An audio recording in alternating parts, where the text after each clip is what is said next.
The sound of shattering glass echoed through the pristine marble lobby of Meridian Industries, but it wasn't the crystal chandelier that had fallen. It was the silence that followed 8-year-old Emma Meridian's first genuine laugh in 6 months.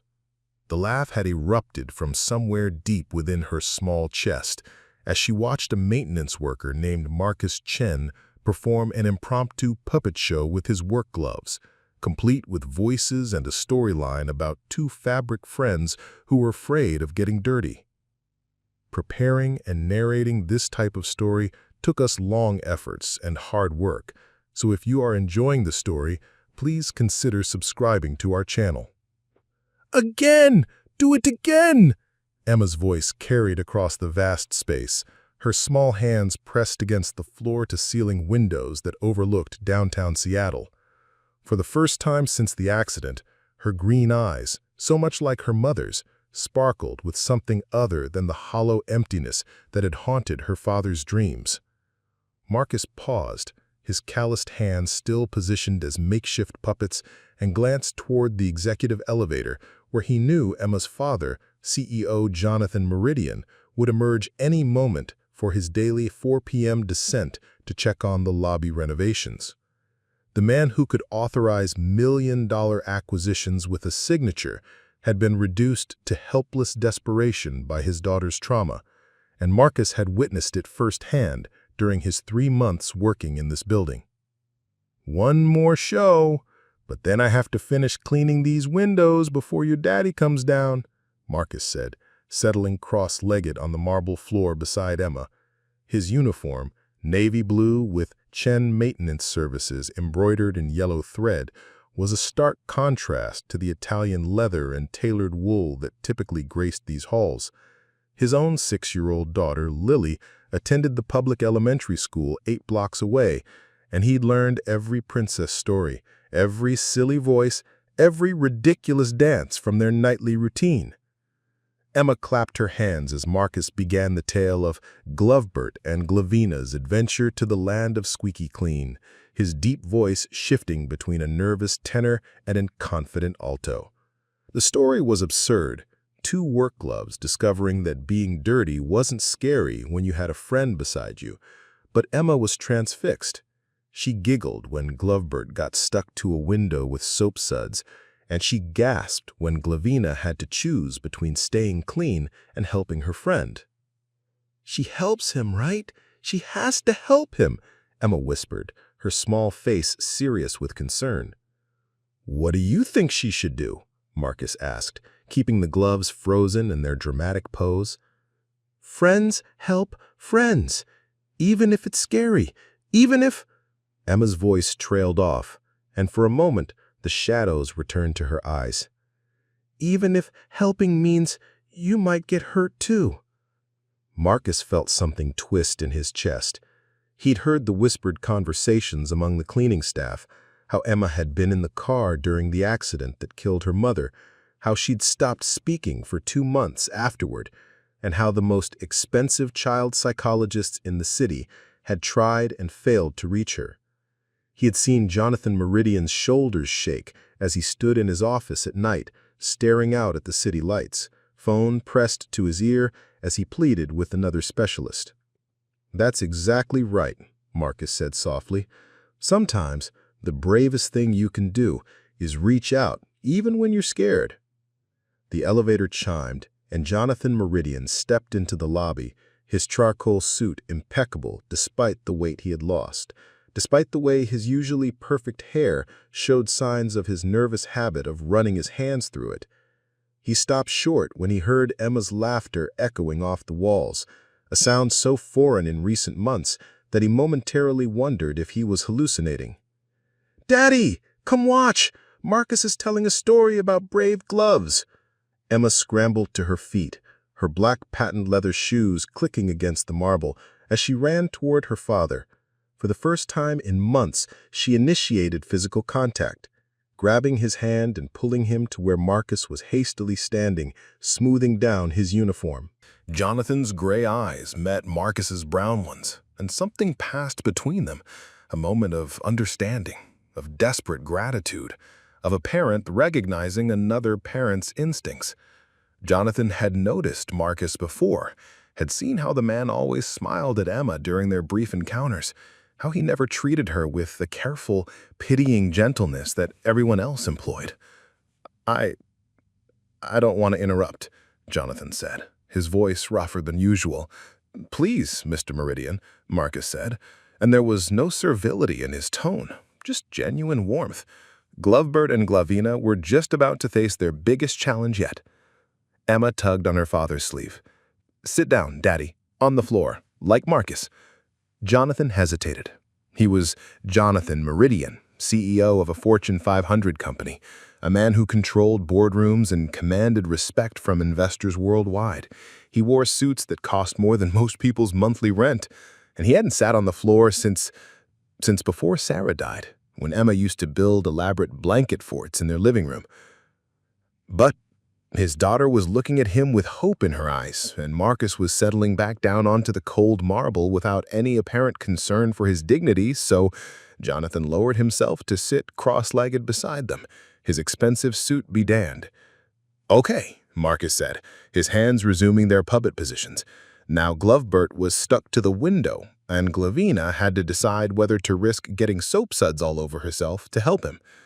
As the story unfolded, Jonathan found himself drawn into the simple tale. Marcus's storytelling was surprisingly sophisticated. He wove in themes of friendship, courage, and the idea that sometimes the things we fear aren't as scary as we imagine. Emma was completely absorbed, occasionally offering suggestions or asking questions, her small face animated in a way Jonathan had almost forgotten was possible. When the story concluded with Glovebert and Glavina realizing they were actually stronger together, even when they were dirty, Emma applauded enthusiastically. "Marcus," she said, her voice suddenly serious, "do you have a little girl?" "I do," Marcus replied, pulling his wallet from his back pocket to show her a photo of Lily, 6 years old, with Marcus's warm brown eyes and her late mother's delicate features. "Her name is Lily. She loves stories too." Emma studied the photo carefully. "She looks nice. Does she like glove puppets?" "She loves them. I tell her stories every night before bed." Emma looked at her father, then back at Marcus. Daddy tries to tell me stories, but he's not very good at the voices." Jonathan felt his cheeks warm. It was true, his bedtime story attempts had been stilted, desperate affairs, lacking the natural rhythm and playfulness that seemed to come so easily to Marcus. "Maybe," Emma continued, her voice growing smaller, "maybe Marcus could teach you how to do the voices." The request hung in the air between them, loaded with more meaning than a simple storytelling lesson. Jonathan saw something in his daughter's eyes that he hadn't seen in months, a spark of life, a connection to someone who could understand how to reach her. "I would be honored to learn," Jonathan said quietly, looking directly at Marcus. Marcus nodded, and in that moment, both men understood that something had shifted. This wasn't just about puppet shows or silly voices. This was about a little girl who had lost her mother, finding someone who could make her laugh again, and a father who would do anything to see his daughter heal. Focused on her tactical leadership during the crisis, her ability to coordinate complex operations while maintaining personal connections with victims. Elena had arrived at the hospital where the injured children were being treated, not as Sarah's sister, but as a legal advocate representing several families who wanted to understand their rights regarding the bus company's safety record. Her practice had grown to include personal injury cases involving veterans and military families, her unique perspective allowing her to bridge gaps between military and civilian legal cultures. 12 kids went home to their families tonight because of what you did, Elena told Sarah, as they sat in the hospital cafeteria hours after the last child had been cleared for discharge. Sarah nodded, feeling the familiar satisfaction that came with successful missions, with using her skills to protect people who couldn't protect themselves. But she also felt something deeper, a sense of completion, of having found the place where all her experiences and capabilities converged into meaningful service. 10 years after the house fire that had changed everything between them, Elena stood at the podium of the National Veterans Advocacy Conference, delivering the keynote address to an audience of lawyers, social workers, and policymakers dedicated to supporting military families. "My sister taught me heroism isn't a single act," Elena said, her voice carrying across the conference hall with the authority of someone who had earned the right to speak about courage and sacrifice. "It's a choice to keep serving, to keep finding ways to use your strengths in service of others, even when the world tells you those strengths are no longer needed." Sarah sat in the front row, wearing her dress uniform and carrying the Purple Heart that had become a symbol of continuity rather than conclusion. She'd been promoted to captain 6 months earlier, her responsibilities now including department-wide training programs and interagency coordination for major emergencies. The audience for Elena's speech included dozens of veterans and military families who had benefited from the legal advocacy network she'd helped build. Her practice had grown into a multi-state organization specializing in veterans issues, with offices in 12 cities and a staff of 42 attorneys and support personnel. "My sister called me weak once," Alana continued, her eyes finding Sarah's in the audience.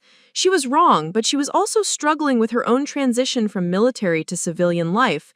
What I learned from our journey together is that strength takes many forms, and sometimes the strongest thing you can do is admit you need help understanding someone else's experience." The speech received a standing ovation, but Sarah was most moved by the private conversation they shared afterward in Elena's hotel room. Her sister had become a national voice for veterans advocacy, her legal expertise combined with personal experience, creating a platform that influenced policy at state and federal levels. This remarkable story follows two sisters whose lives were forever changed by a single night of crisis that revealed the true meaning of courage, service, and family bonds. What begins as a tale of misunderstanding and family tension transforms into an inspiring narrative about finding purpose through service to others. Sarah Chen, a military veteran who earned a Purple Heart during her service in Afghanistan. After returning home, she struggled with the transition to civilian life, sleeping in her childhood bedroom and grappling with survivor's guilt and uncertainty about her future. Her family, particularly her sister Elena, initially viewed her as weak and directionless. Elena Chen, Sarah's younger sister, a driven law student preparing for the LSAT with clear career ambitions in corporate or family law. Elena initially harbored resentment toward Sarah, seeing her military service as a poor life choice and her post-service struggles as evidence of weakness. The pivotal moment came during a house fire at the Chen family home. When Elena became trapped in the burning kitchen, Sarah's military training and instinctive courage kicked in. Despite the danger, Sarah entered the blazing building and rescued her sister, proving that her strength had never wavered. It had simply been searching for a new purpose.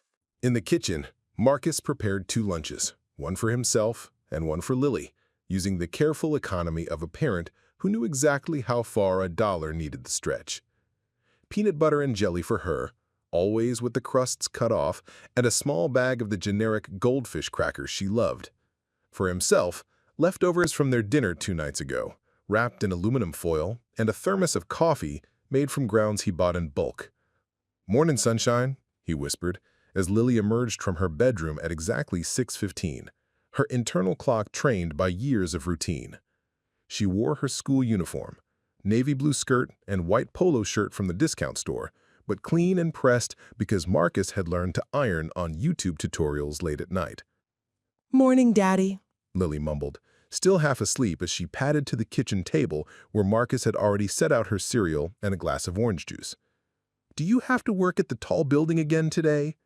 "Every day this week, baby girl. But you know what that means?" Lily's face brightened slightly. "Story time tonight?" "The best story time. I'm thinking tonight we need to find out what happens to Princess Lily and her magical paintbrush." Their morning routine was a carefully choreographed dance, born of necessity and love.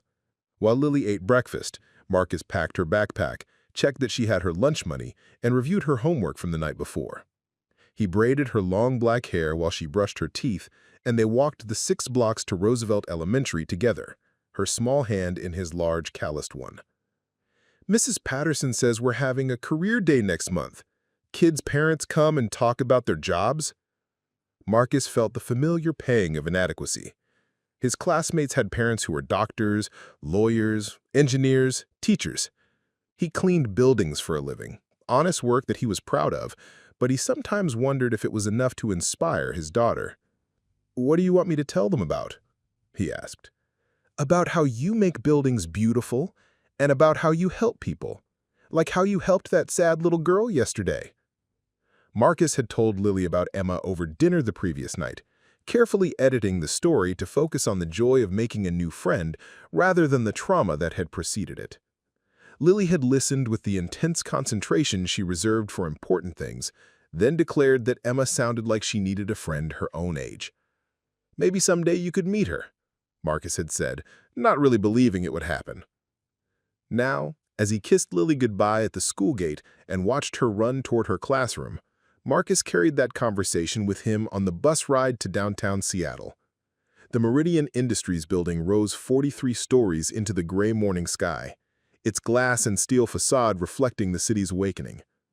Marcus badged in through the service entrance, changed into his uniform in the basement locker room, and began his day the same way he always did, by checking the overnight security reports for any issues that needed immediate attention. But this morning was different.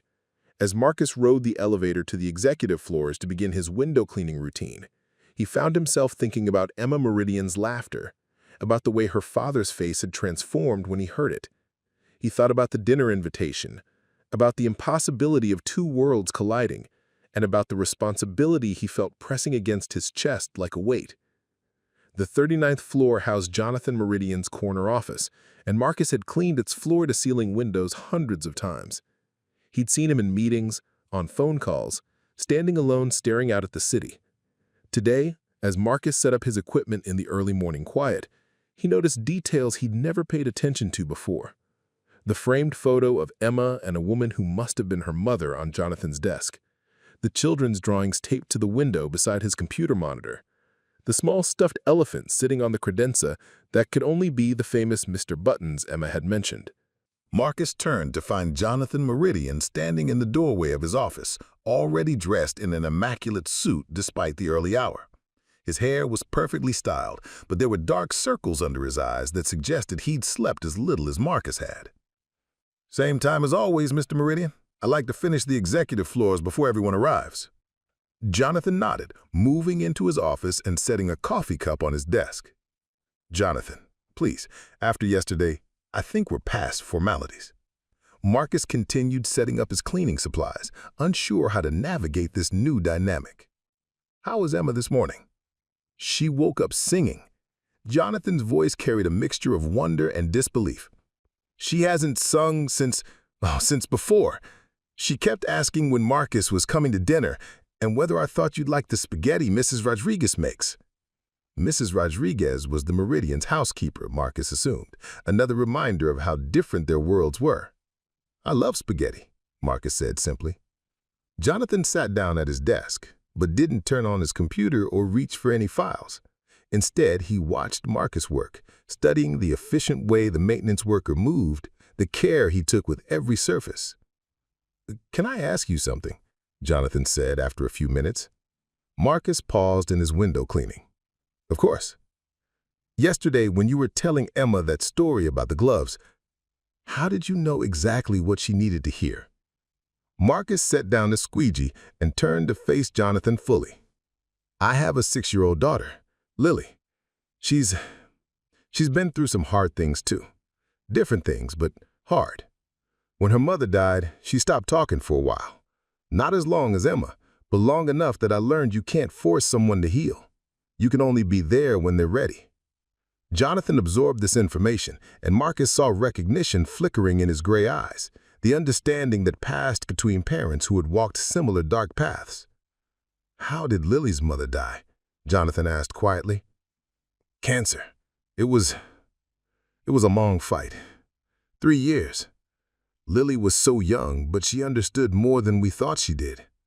After her mom died, Lily used to have these nightmares where she believed she was going to disappear too. The only thing that helped was making up stories where the characters faced scary things but came out okay on the other side. Sarah, Jonathan repeated softly. That was my wife's name too. The coincidence hung between them, loaded with meaning neither man could fully articulate. Two Sarahs, two daughters left behind, two fathers trying to navigate grief while keeping their children afloat. The accident, Jonathan said, his voice barely above a whisper. Emma was in the car. She saw everything. The other driver was texting, ran a red light. Sarah died instantly, but Emma was trapped in the car with her mother's body for 20 minutes before the paramedics could get her out. Marcus felt his breath catch. He'd known Emma had been in the car, but he didn't know the details, hadn't understood the full horror of what the 8-year-old had experienced. The doctors say she has survivor's guilt. She keeps asking why her mommy died and she didn't, why she couldn't save her. The therapists say it's normal, that children often blame themselves, but knowing it's normal doesn't make it hurt less. What does Emma say when she talks about it? She doesn't. Yesterday was the first time she's really engaged with anyone new since the accident. Her grandmother, Sarah's mother, thinks Emma needs to be in a different environment entirely. She's been pushing for Emma to come live with them in Portland, says the city reminds Emma too much of trauma. Marcus understood the subtext. Jonathan was fighting to keep his daughter, and yesterday's breakthrough with Marcus had been more significant than just a moment of laughter. It had been proof that Emma could heal while staying with her father. This powerful narrative demonstrates that service takes many forms, that heroism can be found in courtrooms and firehouses as easily as in combat zones, and that the strongest family bonds are forged not in the absence of conflict, but in the willingness to grow beyond it. The story shows how individual acts of courage and service create ripple effects that touch countless lives across generations. Sarah's rescue of Elena became the foundation for decades of service that influenced legislation, saved lives, and created support systems for military families across the nation. Most importantly, it illustrates that coming home from military service isn't the end of serving others. It's the beginning of new ways to protect and serve the communities that need dedicated, skilled, and compassionate people willing to put others first. If you found this powerful story of military service, family bonds, and finding purpose through service meaningful, please consider subscribing to our channel. Stories like this, tales of courage, transformation, and the many ways people serve their communities take tremendous effort and dedication to research, write, and share. Your subscription helps us continue bringing you these inspiring narratives that celebrate the everyday heroes among us.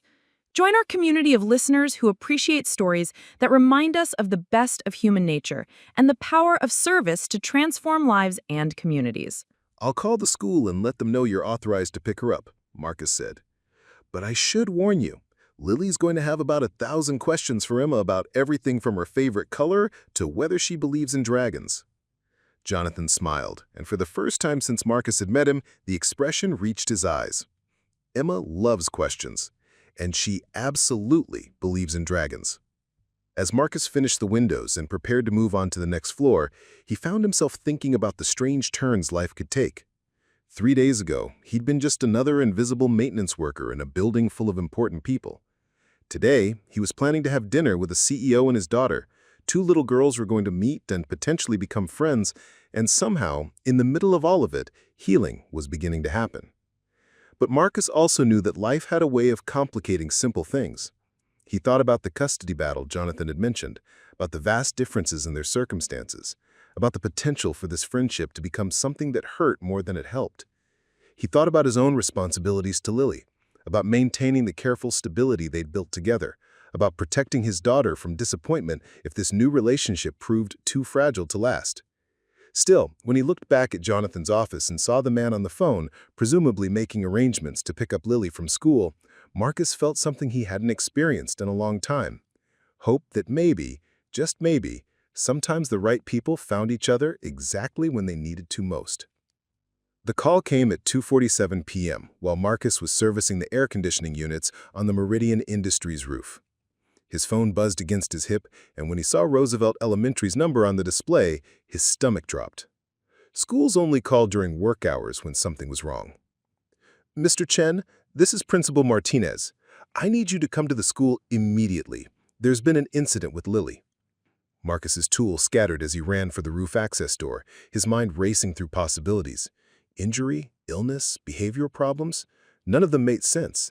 Lily was the kind of child teachers loved, quiet and responsible and kind to everyone. What kind of incident? Marcus asked, already in the stairwell, taking steps 2 at a time. I'd rather discuss this in person, Mr. Chen.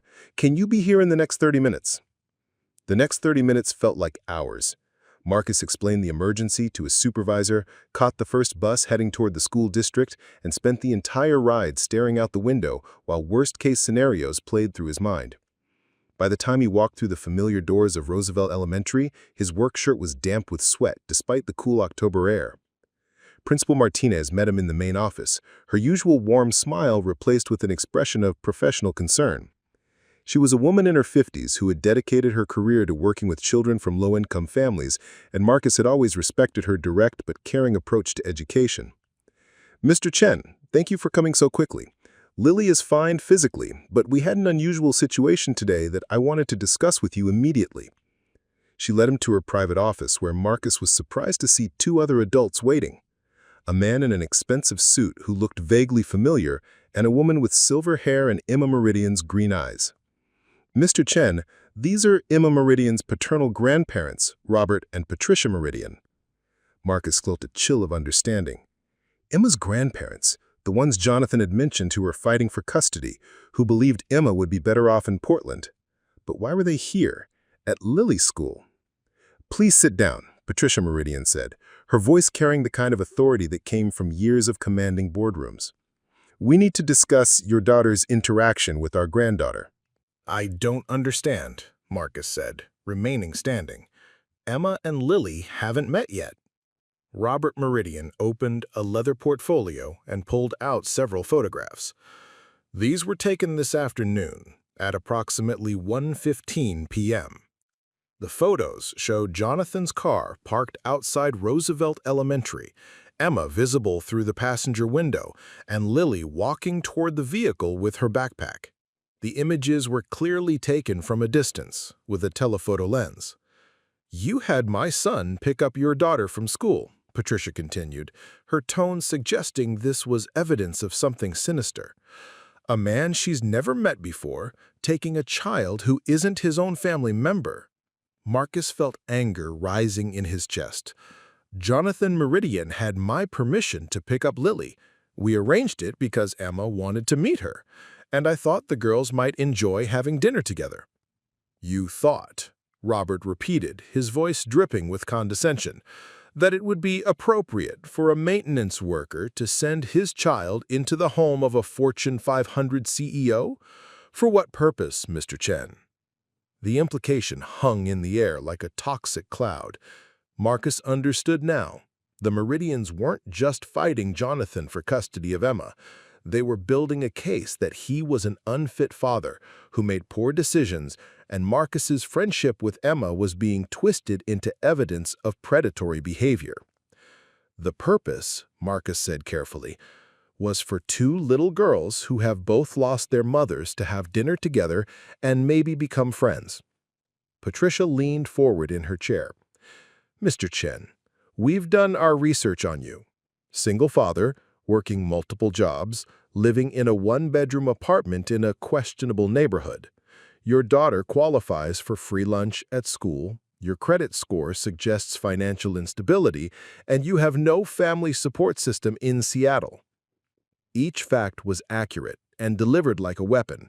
Marcus felt exposed, diminished, reduced to statistics that didn't capture the love he poured into raising Lily or the sacrifices he made to ensure she felt secure and valued. What exactly are you accusing me of? Marcus asked. We're not accusing you of anything, Robert said smoothly. We're simply concerned about the appropriateness of this relationship. Our granddaughter is vulnerable right now, and we believe your friendship with her represents a boundary violation that could be harmful to her recovery. Principal Martinez had been silent during this exchange, but now she cleared her throat. Mr. Chen, I need to ask you directly. Did you arrange for your daughter to be picked up by someone outside your family without following proper protocols? Marcus felt the ground shifting beneath him. I called the school office at 11:30 this morning and spoke with Mrs. Henderson in the main office. I provided Jonathan Meridian's full name and phone number, and I was told that was sufficient authorization. Mrs. Henderson is our volunteer receptionist. She's not trained in pickup authorization procedures. The proper protocol requires written permission submitted 24 hours in advance, along with photo identification verification.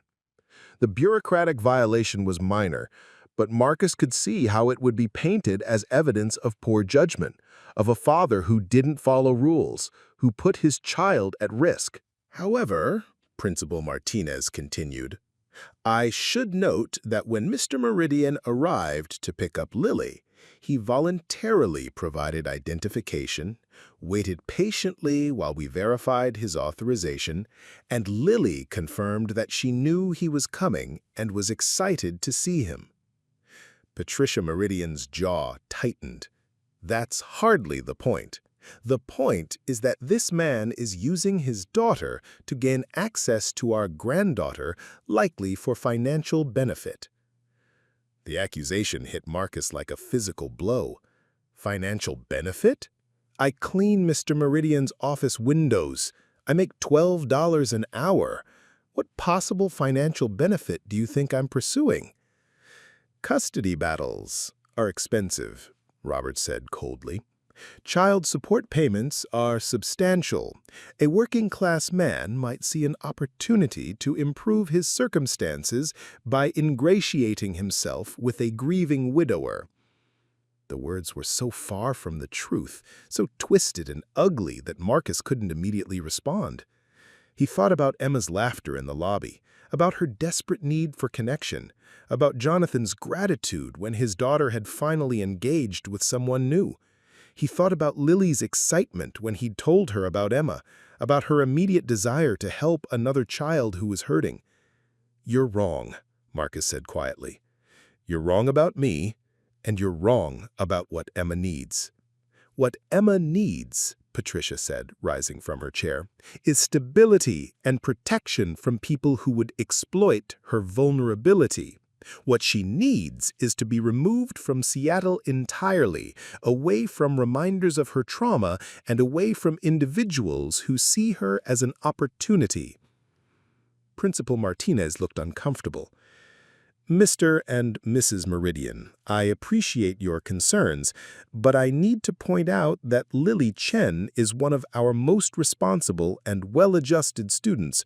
Her teacher, Mrs. Patterson, speaks very highly of both Lily and Mr. Chen's involvement in her education. That may be true, Robert conceded, but it doesn't change the fact that this relationship between our granddaughter and Mr. Chen represents a complication that Emma doesn't need right now. Marcus felt trapped. Every word he spoke seemed to be twisted. Every explanation turned into evidence of some hidden motive. He thought about Jonathan, probably at home with both girls right now, maybe watching them become the friends he'd hoped they could be. Where are Emma and Lily now? Marcus asked. They're at Jonathan's house, Patricia admitted. We've been trying to reach him, but he's not answering his phone. Marcus pulled out his own phone and saw 3 missed calls from Jonathan, all within the last hour. His heart sank as he realized Jonathan probably been trying to warn him about his parents showing up at the school. This needs to stop, Marcus said, looking directly at Emma's grandparents. Whatever your issues are with Jonathan, whatever custody battle you're fighting, leave my daughter out of it. Your daughter inserted herself into this situation when you encouraged a relationship with our granddaughter. Actions have consequences, Mr. Chen. The threat was barely veiled.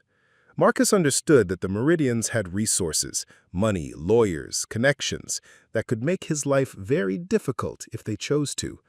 They could claim he was an unfit parent, could investigate his background, could use the system against him in ways he couldn't fight. But Marcus also thought about Emma's face when she'd laughed at his puppet show, about the way she'd asked to meet Mr. Buttons, about the hope in Jonathan's voice when his daughter had sung that morning. He thought about Lily's generous heart and her excitement about making a new friend who needed kindness. "You know what?" Marcus said, standing up. "I don't care about your threats. I care about two little girls who have been through hell and who found some happiness together today. If you want to punish me for that, if you want to use lawyers and money and intimidation to destroy something good, that's on you.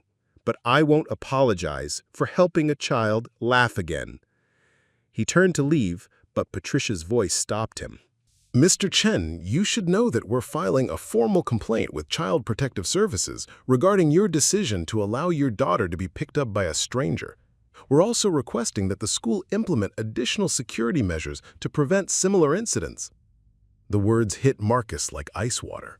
A CPS investigation, even an unfounded one, would be devastating. It would mean interviews, home visits, scrutiny of every aspect of how he raised Lily. It would mean having to prove he was a good father instead of simply being one. "You can't be serious," Marcus said, his voice barely controlled. "We're very serious about protecting children. All children." Principal Martinez looked deeply uncomfortable. "Mr. and Mrs. Meridian, I have to say that involves making formal accusations." "We understand the gravity of the situation," Patricia interrupted. "That's exactly why we're taking these steps." Marcus felt his world tilting. 3 hours ago, he'd been looking forward to a simple dinner where two lonely children might become friends. Now he was facing a potential CPS investigation, threats to his custody of Lily, and the realization that his attempt to help Emma had made him a target in a wealthy family's power struggle. "I need to go get my daughter," Marcus said, his voice steady despite the chaos in his mind. "Mr. Chen," Principal Martinez called as he reached the door, "I want you to know that I'll be documenting this conversation, including the context that led to today's pickup arrangement. If there are any further inquiries about this situation, I'll provide a complete account." Marcus nodded his thanks and walked out of the office, leaving Emma's grandparents with their photographs and their threats. As he pushed through the school's front doors, his phone buzzed with a text from Jonathan. "Emergency. Parents are here. Need to talk. Girls are fine." The bus ride to the Meridian house in Queen Anne took 45 minutes. 45 minutes for Marcus to process what had just happened and what it might mean for his future with Lily. He'd worked so hard to build a stable life for them after Sarah's death, had taken every overtime shift and saved every penny to ensure Lily never felt like they were struggling. Now, because he'd made an 8-year-old girl laugh, all of that stability was being threatened. The Meridian house was a restored Victorian mansion on Highland Drive, its garden immaculate even in late October. Marcus stood on the front porch for a moment, looking through the tall windows at warm lights spilling from the rooms inside. Somewhere in there, Lily was probably having the time of her life, completely unaware that her father was being painted as a predator by people who saw kindness as manipulation. Jonathan answered the door before Marcus could knock, his face grim. "I'm so sorry. I had no idea they were going to the school. If I'd known—" "Where are the girls?" Marcus interrupted. "Upstairs, in Emma's room. Marcus, they're amazing together. Emma has been talking non-stop since we picked up Lily. She's showing her everything, her books, her toys, her art supplies. And Lily is she's so patient with Emma, so understanding." Despite everything, Marcus felt a warm surge of pride in his daughter. "Can I see them?" Jonathan led him through the house, and Marcus tried not to gawk at the obvious wealth surrounding him.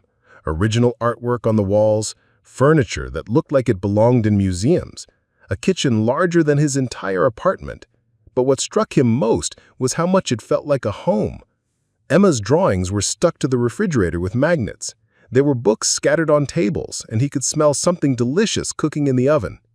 "Mr. Chen! Mr. Chen!" Lily's voice carried down the hardwood stairs as she spotted him. "You have to see Emma's room. She has a reading corner with actual fairy lights." Both girls appeared at the top of the staircase, and Marcus felt his breath catch. Emma was holding Lily's hand, her face more animated than he'd ever seen it. Lily was practically vibrating with excitement, her cheeks flushed with the joy of new friendship. "Daddy, look!" Emma called, holding up a small stuffed elephant. "This is Mr. Buttons, and Lily says he looks like he needs a friend, so we're making him a little sister out of Emma's craft supplies." The sight of Emma voluntarily sharing Mr. Buttons, the toy she'd clutched through her mother's funeral, the symbol of her deepest grief, was overwhelming. Marcus saw Jonathan's eyes fill with tears as his daughter ran down the stairs, completely comfortable with physical affection for the first time in months. "Marcus," Emma said, wrapping her arms around his waist in an impulsive hug, "Lily knows how to braid hair with ribbons, and she taught me a song about butterflies, and she says her daddy tells the best stories in the whole world." "That's because he does," Lily confirmed seriously. "Emma, you should hear the one about the dragon who was afraid of fire. It's about being brave even when you're scared." Marcus kneeled down to Emma's level. "How are you feeling, sweetheart?" "Happy," Emma said, without hesitation. "I feel happy. Lily said her mommy died too, but that sometimes sad people can help each other feel less sad. Is that true?" Marcus looked up at Jonathan, who was leaning against the banister with an expression of wonder and gratitude. "It's very true. Sometimes the people who understand us best are the ones who've been through similar hard things." "Can Lily stay for dinner?" Emma asked. "Mrs. Rodriguez made enough spaghetti for an army, and I want to show her my mom's jewelry box after we eat." The request was so normal, so wonderfully ordinary, that Marcus almost forgot about the confrontation at the school. Almost. "Emma, sweetie," Jonathan said gently, "we need to talk to Mr. Chen about some grown-up things first. Why don't you and Lily go wash your hands for dinner?" As the girls disappeared into the kitchen, Jonathan led Marcus into his study, a book-lined room with leather chairs and a fireplace that crackled softly. Marcus could see family photos on the mantel, Jonathan and Sarah at their wedding, Emma as a baby, vacation pictures from happier times. "Tell me everything," Jonathan said, pouring himself a scotch and offering one to Marcus, who declined. Marcus recounted the meeting at the school, the accusations, the threats about CPS. As he spoke, Jonathan's expression grew darker, his knuckles white where they gripped his glass. "They had you followed," Jonathan said when Marcus finished. "They hired a private investigator to document every interaction you have with Emma. Why? What do they gain by destroying me?" Jonathan was quiet for a long moment, staring into the fire. "They gained evidence that I make poor decisions, that I expose Emma to inappropriate influences, that I'm not capable of protecting her. Every mistake I make, every person I trust who turns out to be unsuitable, becomes ammunition in their custody case. So I'm collateral damage? You're proof that I should have my daughter taken away from me." Jonathan's voice was bitter. "And the worst part is, I brought this on you. I should have anticipated they'd react this way, should have protected you from getting caught in the middle." Marcus thought about Lily upstairs, probably helping Emma set the table, completely oblivious to the fact that her father was being painted as a threat to children. He thought about CPS caseworkers coming to their apartment, questioning Lily about whether Daddy had ever hurt her, whether she felt safe at home. "What happens now?" Marcus asked. "Now they use this incident to argue that I'm reckless with Emma's safety, that I allow strangers inappropriate access to her, that she needs to be removed from my custody for her own protection. And the CPS investigation?" Jonathan ran a hand through his hair. "I'll call my lawyer tonight. We'll fight it, but these things have a way of snowballing. Even if the charges are completely unfounded, the investigation itself becomes evidence of instability." Marcus stood up and walked to the window, looking out at the garden where someone had built an elaborate swing set that probably cost more than he made in 6 months. "Maybe I should just stay away. Maybe if I back off completely, they'll leave you alone." No. Jonathan's voice was sharp. Marcus, you saw Emma tonight. You saw how she is with Lily. For the first time since Sarah died, she's acting like a normal 8-year-old. She's laughing, she's sharing, she's making plans for tomorrow. If we let them intimidate us into ending this friendship, we're letting them win. But what about the damage to your custody case? What about the damage to Emma if we take away something that's making her happy? Jonathan countered. My parents don't understand that healing isn't about avoiding everything that reminds you of pain. It's about learning to live with loss while still finding joy. From the kitchen came the sound of children's laughter, and both men turned toward it instinctively. It was a sound that had been absent from this house for months, a sound that represented hope and recovery and the possibility of moving forward. They'll make this as ugly as they can, Marcus warned. They have resources I can't fight. Then we don't fight them on their terms, Jonathan said. We fight them with the truth. The truth is that you're a good father who showed kindness to a grieving child.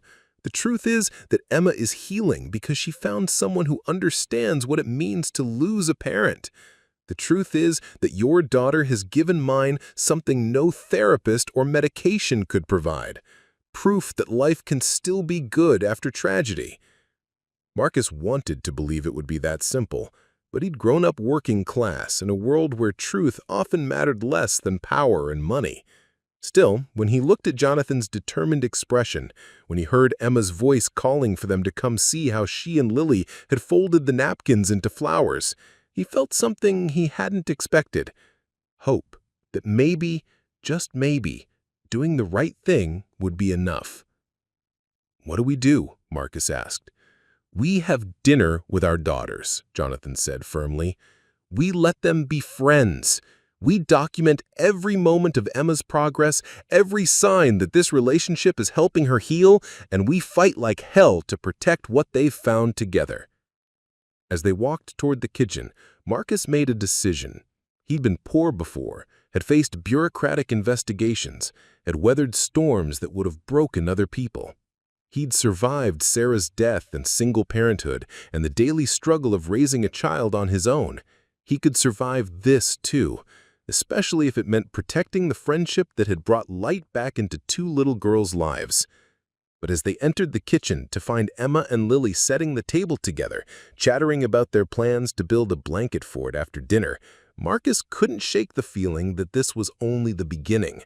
The Meridians had shown their hand today, but wealthy, powerful people didn't make threats lightly.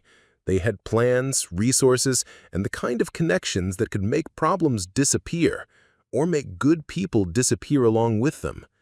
Still, watching Emma carefully place forks beside each plate, while Lily arranged the flower napkins with artistic precision, Marcus knew he'd made the right choice. Some things were worth fighting for, even when the odds were stacked against you. Some friendships were worth protecting, even when it put your own life at risk. The question was whether love and truth would be enough to win a war against money and power.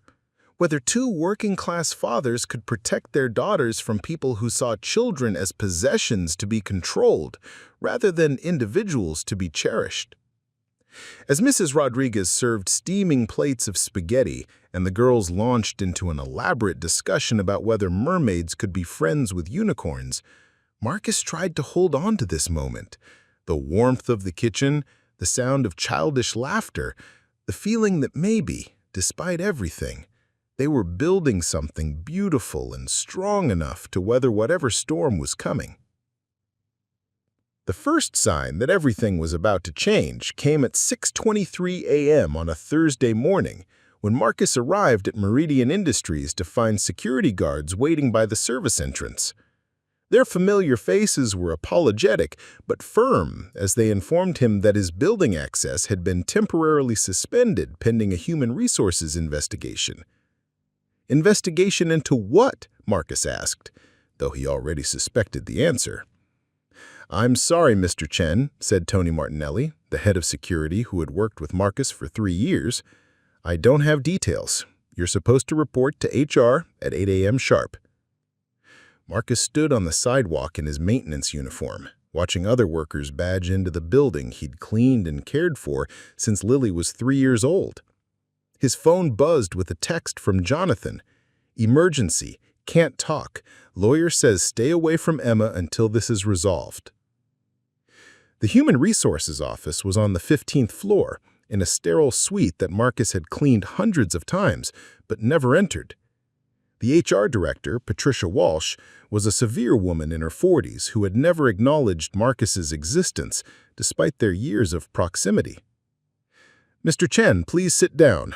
We've received some serious allegations about your conduct, and I need to ask you some questions." She opened a thick folder and spread several documents across her desk. Marcus recognized some of them: photos of him with Emma in the lobby, screenshots from security cameras showing their puppet show, timestamps and locations that painted an innocent interaction as something sinister. "It's been reported that you've engaged in inappropriate contact with the daughter of our CEO, that you've used your position as a maintenance worker to gain unauthorized access to a vulnerable child." Marcus felt the familiar rage building in his chest. "Inappropriate contact? I told her a story with glove puppets in front of security cameras in a public lobby with her father present. According to our records, you've had multiple unsupervised interactions with Emma Meridian over the past several months, interactions that weren't part of your job duties and that represent a violation of professional boundaries." Patricia Walsh pulled out a timeline that someone had clearly spent hours compiling. Every time Marcus had smiled at Emma in the elevator, every brief conversation they'd shared, every moment of human kindness had been documented and reframed as evidence of predatory grooming. "Furthermore," she continued, "it's been reported that you arranged for this child to be transported from her school by your son, representing a serious safety violation and possible child endangerment." "Jonathan Meridian isn't my son," Marcus said slowly. "He's Emma's father. I gave him permission to pick up my daughter from school so the girls could have dinner together." Child support? Custody arrangements? There are documented cases of individuals who target grieving widowers with children, establishing relationships that can later be leveraged for financial benefit. The accusation was so absurd that Marcus almost laughed. Almost. But the thick folder on Patricia Walsh's desk, the security suspension, the careful documentation of every innocent interaction suggested that someone was taking these accusations very seriously. "Who made these allegations?" Marcus asked. "I'm not at liberty to discuss the source of our information.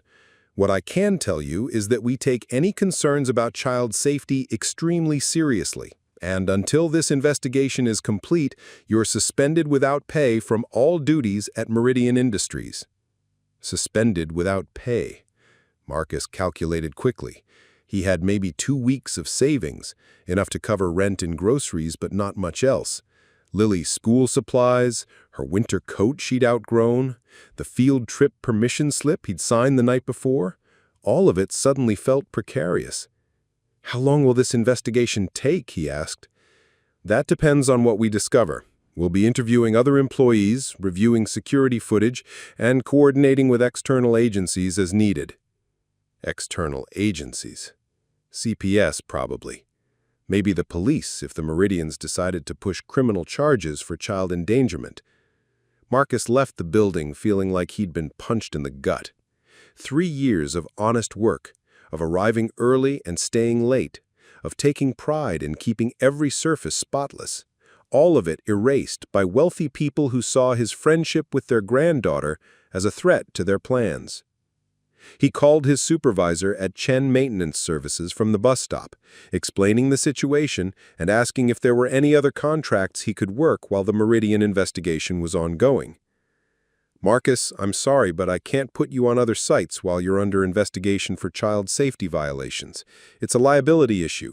If something happened at another client's building..." Another door closing.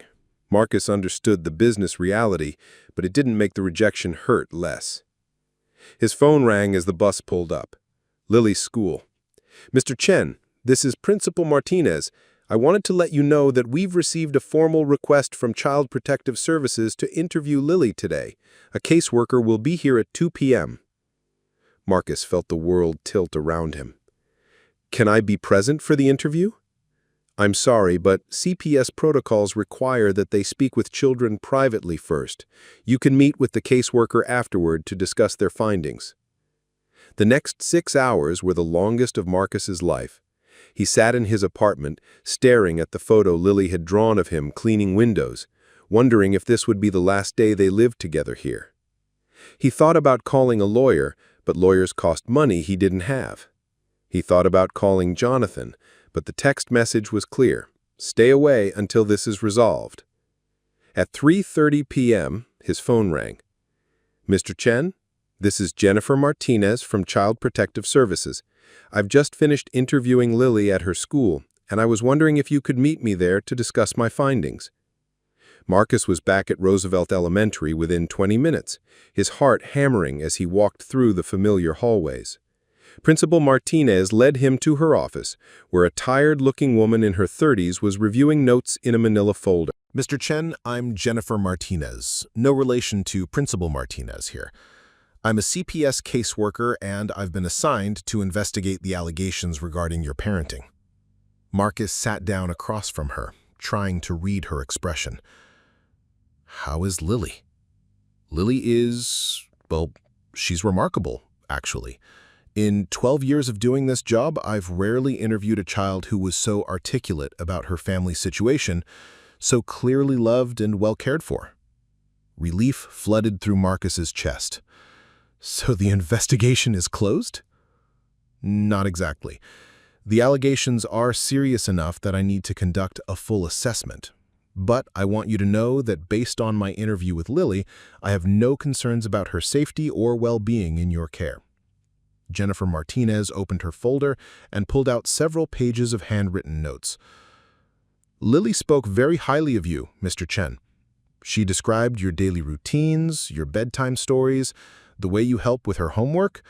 She talked about how you taught her to cook scrambled eggs and how you always make sure she has lunch money and clean clothes for school. Did she understand why she was being interviewed?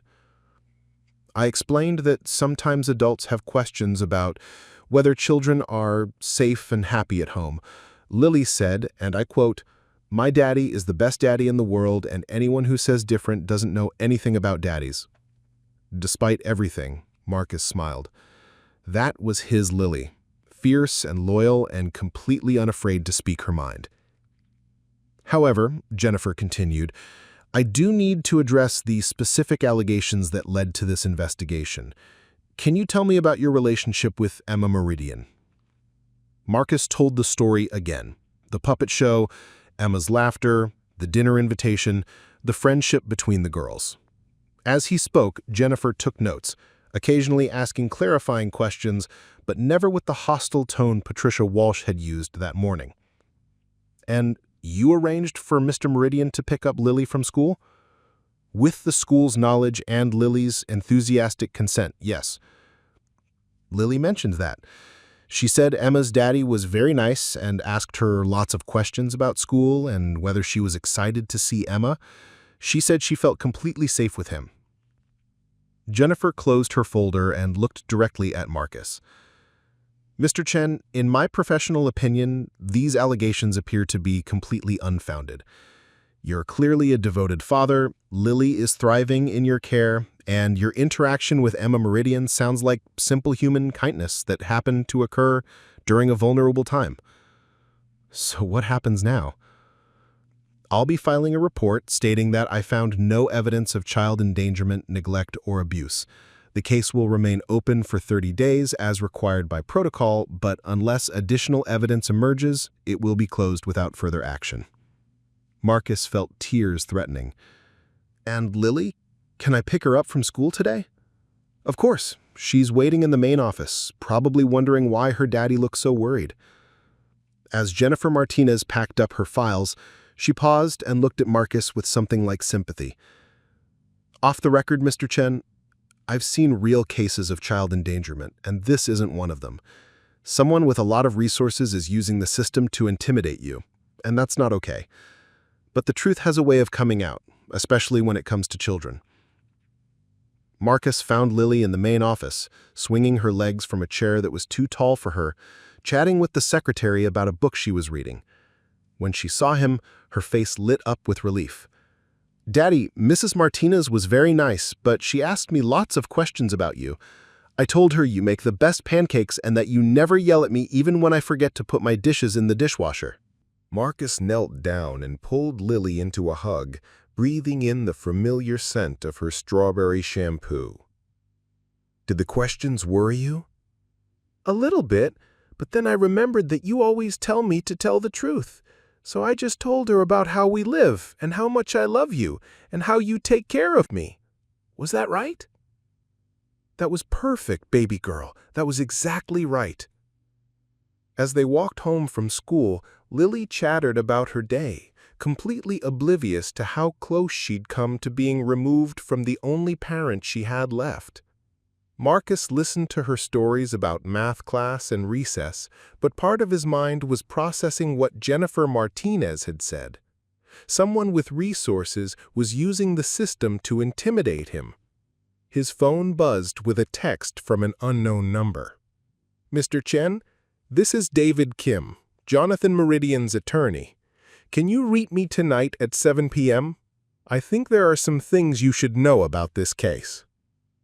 The law offices of Kim and Associates were in a downtown high-rise, all glass and steel and leather furniture that screamed expensive. David Kim was a man in his 40s with kind eyes and a firm handshake who immediately put Marcus at ease. "Mr. Chen, thank you for coming. Jonathan has told me a lot about you and your daughter. I wanted to meet you because I think you are caught in the middle of something much bigger than a simple custody dispute." David Kim spread several documents across his conference table: court filings, investigative reports, financial records that made Marcus's head spin. "Robert and Patricia Meridian aren't just fighting for custody of Emma," David explained. "They're trying to gain control of Meridian Industries. If they can prove that Jonathan is an unfit father who makes poor decisions, they can argue that he's also unfit to run the company." Marcus stared at the documents. "This is about business?" "It's about a $15 billion company. Robert Meridian founded Meridian Industries, but he passed control to Jonathan 10 years ago when he retired. Now, with Sarah's death and Emma's trauma, they see an opportunity to regain control by arguing that Jonathan's judgment is compromised." "But what does that have to do with me?" David Kim pulled out a private investigator's report that was easily 50 pages long. "They've been building a case that Jonathan is reckless with Emma's safety, that he trusts the wrong people, that he needs supervision. Your friendship with Emma became evidence of poor judgment. Your dinner invitation became proof that he doesn't properly vet people who have access to his daughter." Marcus flipped through the report, seeing his life dissected in clinical detail. His financial records, his employment history, even interviews with neighbors about his parenting, all of it compiled to paint him as someone dangerous. "They hired investigators to follow you and Lily. They documented every interaction you had with Emma. They even interviewed parents at Lily's school asking if you'd ever behaved inappropriately around children." The violation felt complete. Marcus thought about Lily's innocent friendships, about school pickup times and playground conversations that had been secretly monitored and analyzed for signs of predatory behavior. But why go this far? Surely there are easier ways to challenge Jonathan's custody. Marcus understood now. Emma's healing, the very thing he'd hoped to support, was threatening to the Meridian's larger plans. Her laughter, her friendship with Lily, her gradual return to joy were obstacles to be eliminated. So they decided to eliminate me instead. They decided to eliminate the friendship that was helping Emma heal, and to use your character assassination as evidence that Jonathan makes poor decisions about his daughter's safety. David Kim pulled out one more document, a court filing requesting an emergency custody hearing based on Emma's exposure to potentially dangerous individuals and Jonathan's pattern of reckless judgment regarding his daughter's welfare. The hearing is scheduled for next week.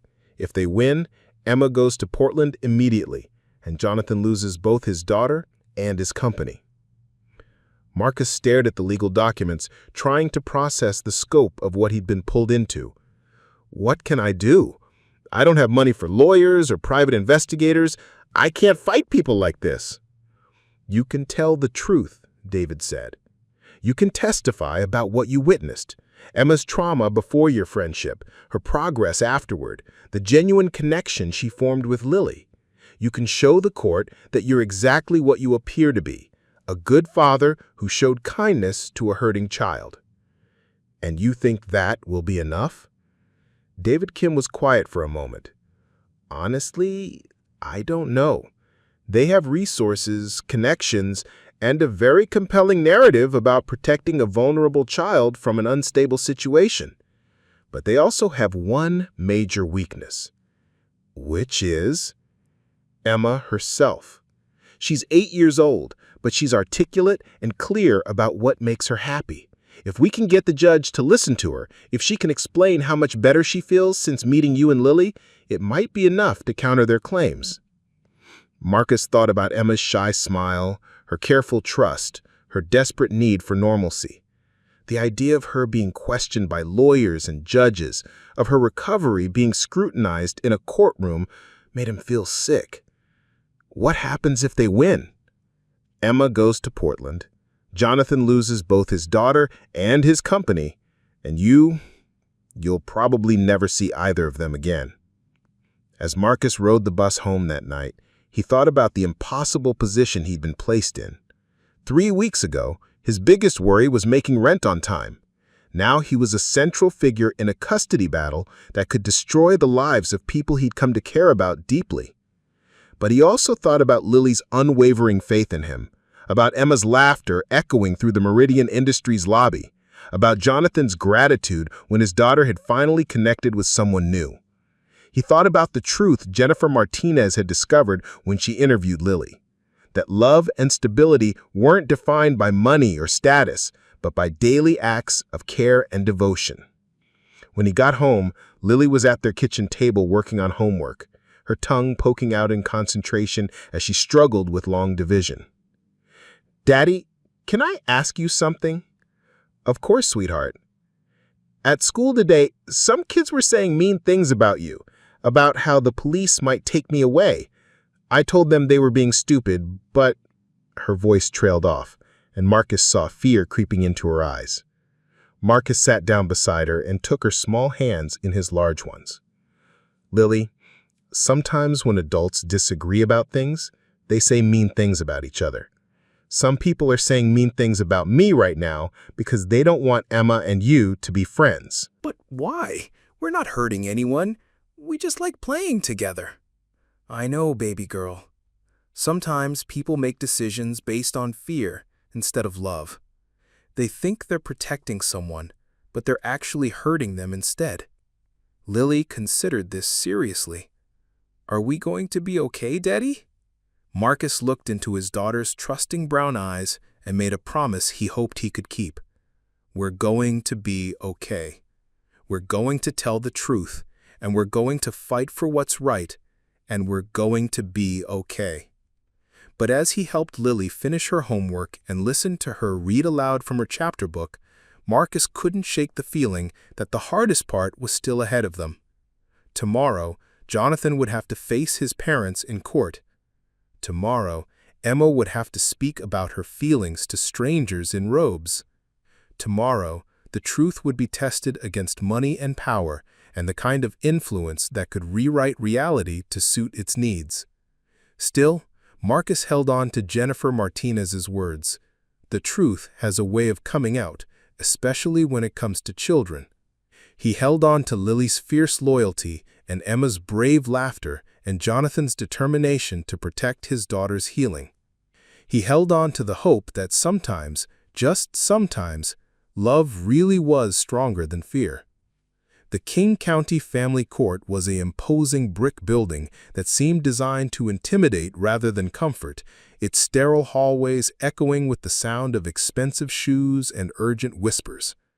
Marcus had never been inside a courthouse before, and as he sat on the hard wooden bench outside Courtroom 4, he felt the weight of unfamiliarity pressing down on him like a heavy coat.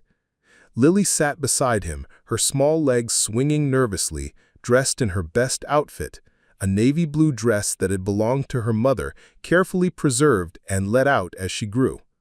She'd insisted on coming, despite Marcus's attempts to shield her from the proceedings. "I want to tell the judge about Emma," she said with the stubborn determination that reminded Marcus so much of Sarah. "I want to tell them how happy she is now." Jonathan emerged from a conference room with David Kim, his face pale but determined. Emma walked between them, holding both their hands, wearing a yellow dress that made her look even younger than her 8 years. "How are you feeling, sweetheart?" Marcus asked Emma as the group settled on the bench together. "Nervous," Emma said honestly, "but Daddy explained that I just have to tell the truth about how I feel, and I feel good. I feel happy again." Across the hallway, Robert and Patricia Meridian sat with their own legal team, 3 lawyers in identical gray suits who looked like they'd stepped out of a corporate boardroom. They hadn't acknowledged Emma's presence, hadn't smiled or waved or offered any gesture of grandparental affection. Their focus was entirely on their phones and their strategy documents. All rise for the Honorable Judge Catherine Warren. The courtroom was smaller than Marcus had expected, but formal in a way that made every word feel weighty.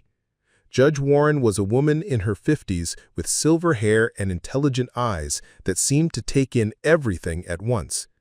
The Meridian's lead attorney, Richard Preston, presented their case first.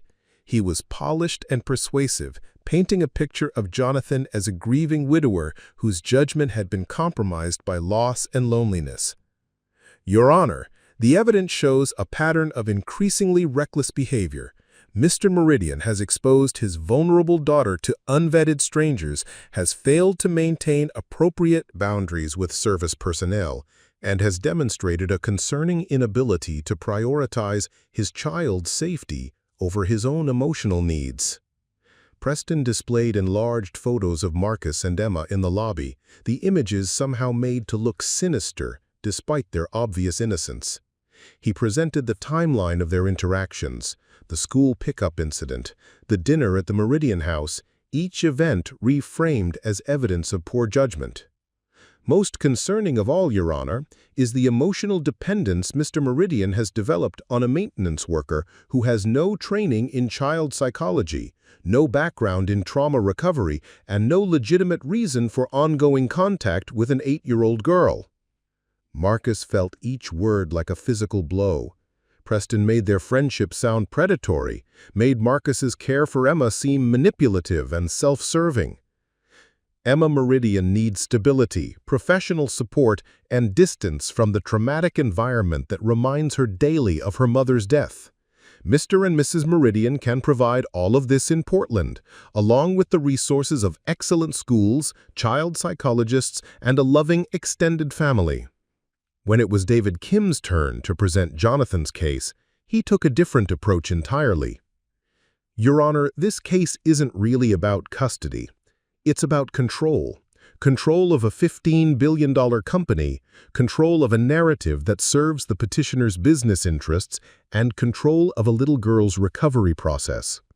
David Kim presented financial documents showing the Meridian's attempts to regain control of Meridian Industries, board meeting minutes where Jonathan's fitness as CEO had been questioned, and correspondence between the grandparents and company shareholders. The petitioners want the court to believe that Emma's healing is dangerous, that her return to normal childhood behavior represents a threat to her well-being. In reality, they fear her recovery because it undermines their argument that she needs to be removed from Seattle. Then David Kim called his first witness. "I'd like to call Dr. Rebecca Williams, Emma's child psychologist." Dr. Williams was a woman in her 40s with a gentle demeanor and credentials that clearly impressed the judge.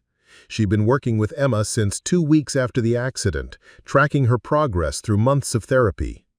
In my professional opinion, Dr. Williams testified, Emma has made remarkable progress in the past month. She's resumed normal sleep patterns, her nightmares have decreased significantly, and she's showing genuine interest in activities and relationships again. What do you attribute this improvement to, Dr. Williams? Several factors, but most significantly, her friendship with Lily Chen has provided Emma with something I couldn't give her in therapy. Proof that children can experience loss and still find happiness. Lily's presence in Emma's life has normalized the grieving process and shown Emma that she's not alone in her experience. Preston objected. Your Honor, Dr. Williams cannot testify to the specific benefits of a relationship she hasn't directly observed. I have observed it, Dr. Williams replied calmly. I've seen Emma in my office for the past month, and the change in her demeanor, her language, her hope for the future, it's been dramatic. She talks about Lily constantly, about their plans together, about feeling understood by someone her own age who has also lost a mother. Judge Warren leaned forward. Dr. Williams, in your professional opinion, would removing Emma from her current environment and support system be beneficial or harmful to her continued recovery? Harmful, Dr. Williams said without hesitation. Extremely harmful. Emma is finally learning to trust again, to form new attachments, to believe that she can be safe and loved even after experiencing trauma. Removing her from the people and places that represent this healing would be devastating to her progress. Preston stood for cross-examination, attempting to discredit Dr. Williams' observations, but the psychologist remained unshakable in her assessment. Next, David Kim called Jennifer Martinez from Child Protective Services. Ms. Martinez, you investigated allegations regarding Marcus Chen's fitness as a parent. What were your findings? I found absolutely no evidence to support the allegations. Mr. Chen is clearly a devoted, capable father, and his daughter Lily is thriving in his care. Their home environment is stable, loving, and appropriate in every way. And regarding the specific allegations about Mr. Chen's interaction with Emma Meridian, based on my investigation, including interviews with both children, I believe Mr. Chen showed appropriate kindness to a child in distress. There was nothing inappropriate, predatory, or concerning about his behavior. Preston's cross-examination was more aggressive, but Jennifer Martinez held firm in her assessment. Then David Kim called Marcus to testify. Walking to the witness stand felt like crossing an ocean. Marcus had never spoken in front of a judge before, had never had his words carry such weight. As he was sworn in, he looked out at Emma sitting in the gallery, her green eyes wide and trusting. Mr. Chen, can you tell the court about your first interaction with Emma Meridian? Marcus described the puppet show, Emma's laughter, her desperate need for someone to treat her like a normal child rather than a broken victim. He talked about his own experience with Lily's grief, about understanding what it meant to watch your child struggle with loss. Why did you invite Emma to have dinner with your family? Because she asked to meet my daughter. Because she seemed lonely, because I thought two little girls who had both lost their mothers might find comfort in each other's friendship. Preston's cross-examination was brutal. He questioned Marcus's motives, his financial situation, his qualifications to befriend a traumatized child. He painted Marcus as opportunistic, as someone who had manipulated a grieving family for personal gain. Mr. Chen, isn't it true that you saw an opportunity to improve your circumstances by ingratiating yourself with a wealthy widower? No, Marcus said firmly, that's not true. Isn't it true that you deliberately sought out interactions with Emma Meridian beyond your job duties? I smiled at a sad little girl when I saw her in the elevator. I spoke to her kindly when she seemed upset. If that's a crime, then I'm guilty. Mr. Chen, you arranged for your daughter to be picked up from school by a man she had never met. How is that responsible parenting? Marcus felt his temper rising, but kept his voice steady. Jonathan Meridian isn't a stranger to Lily. She knew exactly who he was and why he was picking her up. She was excited to meet Emma and thrilled to be included in their dinner family. When the cross-examination ended, Marcus felt drained but not defeated. He'd told the truth, simply and clearly, and he hoped it had been enough. David Kim's final witness was Jonathan himself. Jonathan's testimony was powerful in its simplicity. He talked about watching his daughter retreat into silence after Sarah's death, about the helplessness of being unable to reach her, about the miracle of hearing her laugh again in the Meridian Industries lobby. Mr. Meridian, David Kim asked, why do you believe your parents are really seeking custody of Emma? Because they want control of my company, and they're using my daughter's trauma to get it. They don't see Emma as a child who needs love and stability. They see her as a tool to manipulate me into giving them what they want. Preston objected, but Judge Warren allowed the testimony to continue. My parents have never shown interest in Emma's emotional well-being, Jonathan continued. They've never asked about her therapy, her nightmares, her progress. They've never spent time with her outside of formal family gatherings. But suddenly, when my leadership of the company comes into question, they're deeply concerned about her welfare. Preston's cross-examination focused on Jonathan's judgment, his decision-making since Sarah's death, his fitness to run both a company and raise a traumatized child. But Jonathan remained calm, focused on Emma's needs rather than defending his business decisions. Then Judge Warren did something unexpected. I'd like to speak with Emma privately in my chambers, with only the court reporter present. The adults waited in tense silence while Emma disappeared into the judge's chambers with the court reporter. 20 minutes felt like hours. When Emma emerged, her face was serious but not distressed. Judge Warren returned to the bench and called for closing arguments. Preston's closing was polished and persuasive, emphasizing the resources the Meridians could provide, the stability of a two-parent home, the benefits of removing Emma from traumatic reminders. David Kim's closing was simpler but more emotional. Your Honor, this case comes down to a simple question. What is in Emma's best interest? Is it being removed from the father she loves, the friends who make her laugh, the environment where she's finally beginning to heal? Or is it staying with the people who see her not as a traumatized victim, but as a brave little girl who deserves happiness? Judge Warren called for a 30-minute recess to consider her decision. In the hallway, Emma ran to Marcus and wrapped her arms around his waist. I told the judge about you and Lily. I told her how happy you make me, how Lily taught me that it's okay to be sad sometimes, but that you can still have fun. I told her I don't want to live in Portland. I want to stay with Daddy and keep being friends with you and Lily. When court reconvened, Judge Warren's expression was unreadable.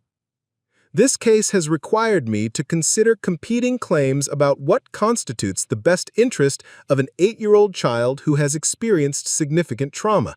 I've reviewed extensive documentation, heard testimony from multiple witnesses, and spoken directly with Emma herself. Marcus held his breath. The petitioners argue that Emma needs resources, stability, and distance from traumatic reminders. These are valid concerns, and I don't question Mr. and Mrs. Meridian's love for their granddaughter. Marcus felt his heart sinking. However, the evidence presented shows that Emma is not only stable in her father's care, but is actively healing. Her progress in therapy is documented and significant. Her friendship with Lily Chen appears to be providing exactly the kind of peer support that mental health professionals recommend for children processing grief. Judge Warren looked directly at Emma. Most importantly, Emma herself has expressed clear preferences about her living situation. She loves her grandparents, but she wants to remain with her father in Seattle. She's formed meaningful friendships here, and she's beginning to envision a future that includes both her grief for her mother and hope for continued happiness. Marcus felt tears threatening. As for the allegations regarding Mr. Chen's conduct, I find them completely without merit. The evidence shows a kind man who offered appropriate comfort to a grieving child, with full knowledge and approval of her father. To characterize this friendship as inappropriate is not only unfair to Mr. Chen, but harmful to Emma's recovery. Judge Warren's voice grew firmer. The petition for custody transfer is denied. Emma will remain in her father's primary custody, with generous visitation rights for her grandparents. I'm also ordering family therapy to help repair the relationships that have been damaged by this proceeding. Emma burst into tears, happy tears, and ran to her father. Lily clapped her hands and whispered, "We won, Daddy! Emma gets to stay!" Robert and Patricia Meridian gathered their papers with stiff dignity, but Marcus saw something like relief in Patricia's eyes. Perhaps part of her had known that pursuing this custody battle was more about business than love. Outside the courthouse, Jonathan pulled Marcus aside. "I don't know how to thank you. You could have walked away when things got ugly, could have protected yourself and Lily by ending our friendship. Instead, you stood up for what was right, even when it cost you everything." "It didn't cost me everything," Marcus said, watching Emma and Lily chase pigeons on the courthouse steps. "It cost me a job, but I gained something much more valuable." "What's that?" "The knowledge that sometimes, when you do the right thing for the right reasons, it actually works out." Jonathan smiled. "About that job, I'd like to offer you a position. Head of Facilities Management for Meridian Industries. Better pay, benefits, your own office. What do you say?" Marcus was quiet for a moment. "I appreciate the offer, but I don't want charity. I don't want people thinking I was angling for this all along." "It's not charity.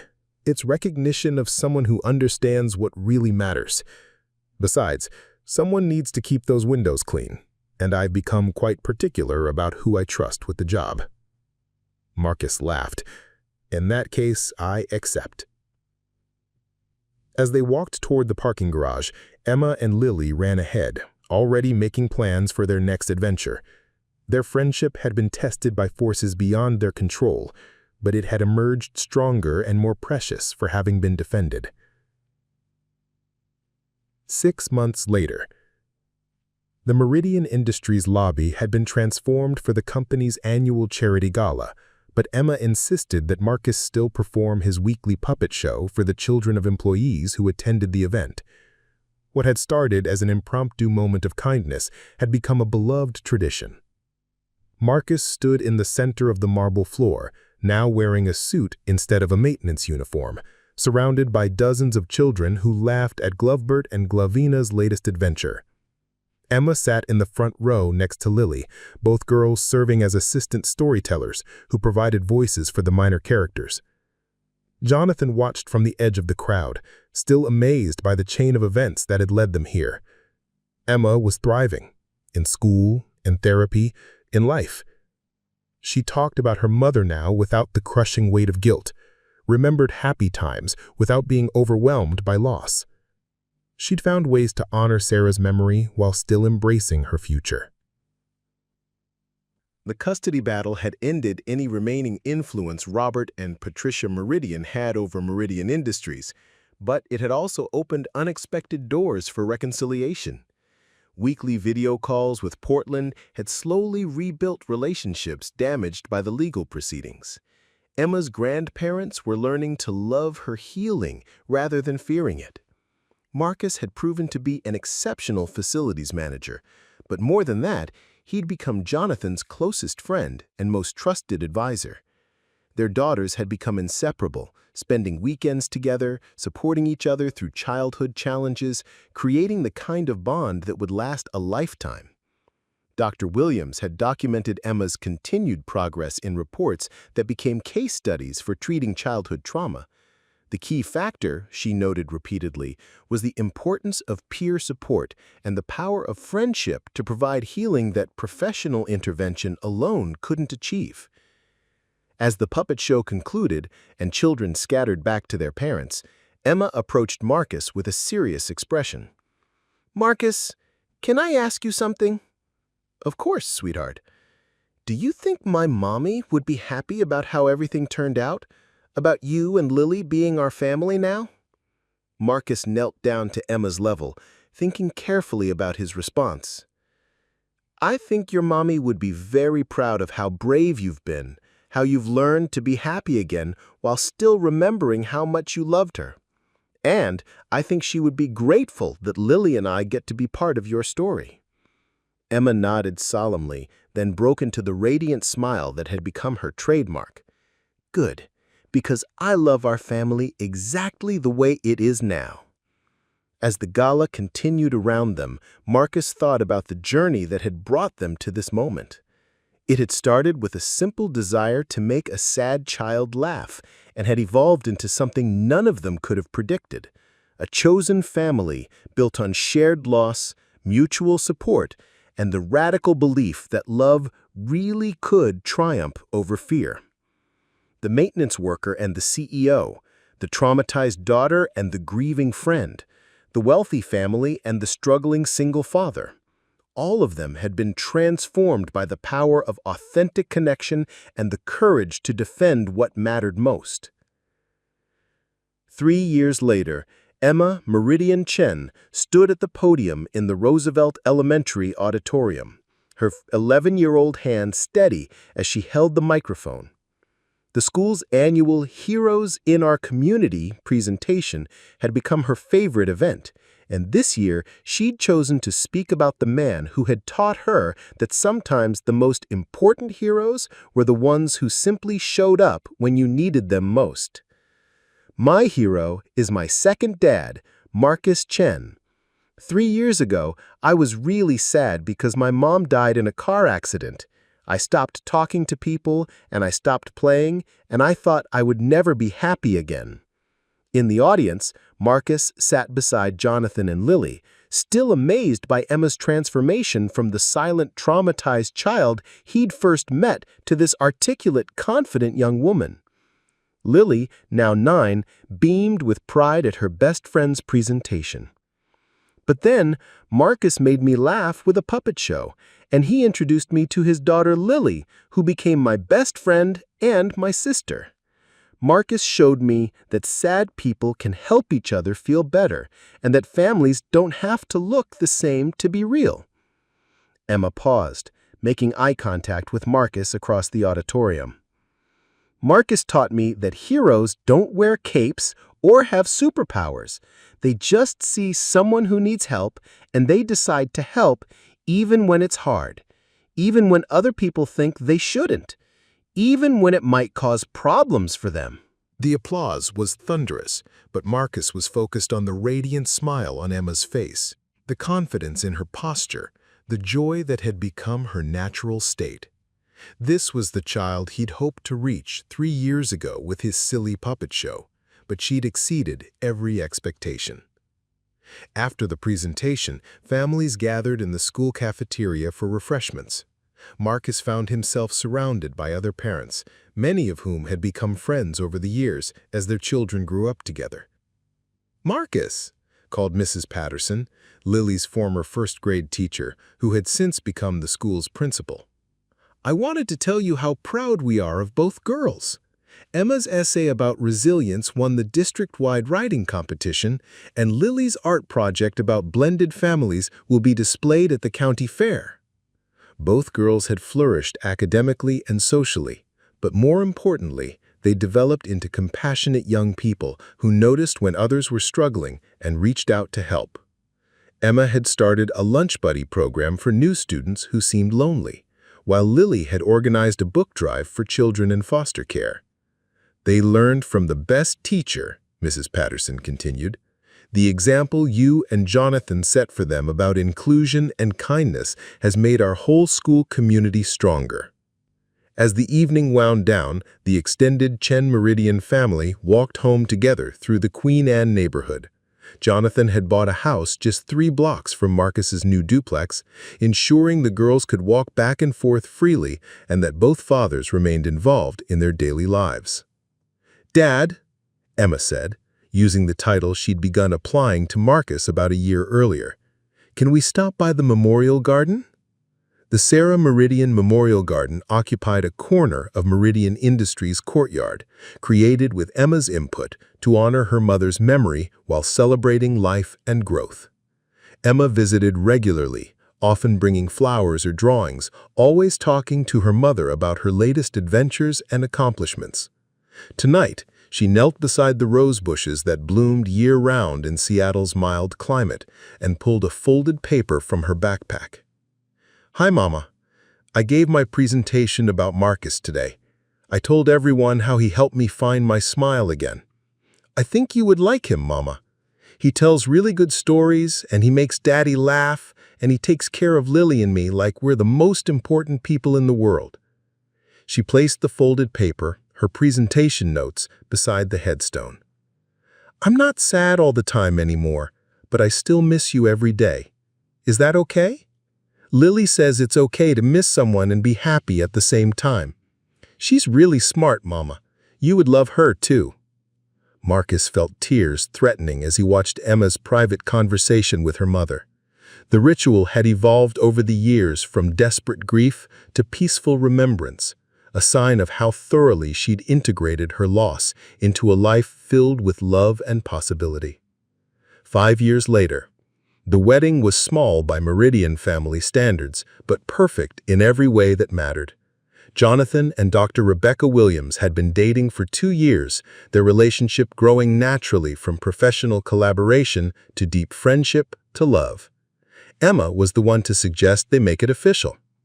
"Dr. Williams already feels like family," 13-year-old Emma had announced. "And she understands about trauma and healing, so she gets why our family is the way it is." The ceremony took place in the same memorial garden where Emma had shared her hopes and fears with her mother's spirit for years. Dr. Williams, who would soon become Dr. Rebecca Meridian, had insisted that Sarah's presence be honored throughout the celebration. Marcus stood as Jonathan's best man, still sometimes marveling at the friendship that had grown from their initial connection over Emma's laughter. Their lives had become thoroughly intertwined, shared custody schedules, joint vacations, business partnerships that extended far beyond Marcus's role at Meridian Industries. Lily, now 11 and serving as a bridesmaid alongside Emma, caught the bouquet with athletic grace that reminded Marcus of her mother's natural coordination. She'd grown into a confident young woman who balanced academic achievement with genuine empathy for others. "Speech! Speech!" the small crowd of family and friends called as the reception began. Marcus had never been comfortable with public speaking, but he stood and raised his champagne glass. "5 years ago, I was just a maintenance worker trying to make a sad little girl smile. I had no idea that moment would change all of our lives so completely. Jonathan, Rebecca, Emma, Lily, you've taught me that families can be chosen, that love can be multiplied instead of divided, and that sometimes the most ordinary moments lead to the most extraordinary futures." He looked at Emma, radiant in her junior bridesmaid's dress, beaming with happiness at her father's joy. "Emma, you've grown into the most remarkable young woman. Your courage in healing, your compassion for others, your ability to find light in dark places, you inspire everyone around you. Your mother would be so proud of the person you've become." Emma wiped away happy tears and mouthed, "Thank you," across the garden. 10 years later, the acceptance letter from Stanford University lay open on the kitchen table, and 18-year-old Emma couldn't stop staring at it. Full academic scholarship, early admission to their pre-med program, and a personal note from the admissions committee on her essay on trauma-informed pediatric care. "I can't believe it's real," she said for the 4th time in 10 minutes. Marcus looked up from his laptop where he was reviewing architectural plans for the new children's wing at Seattle Children's Hospital, a project that would incorporate his innovative ideas about creating healing environments for young patients. "Believe it," he said with a grin. "You've earned every bit of it."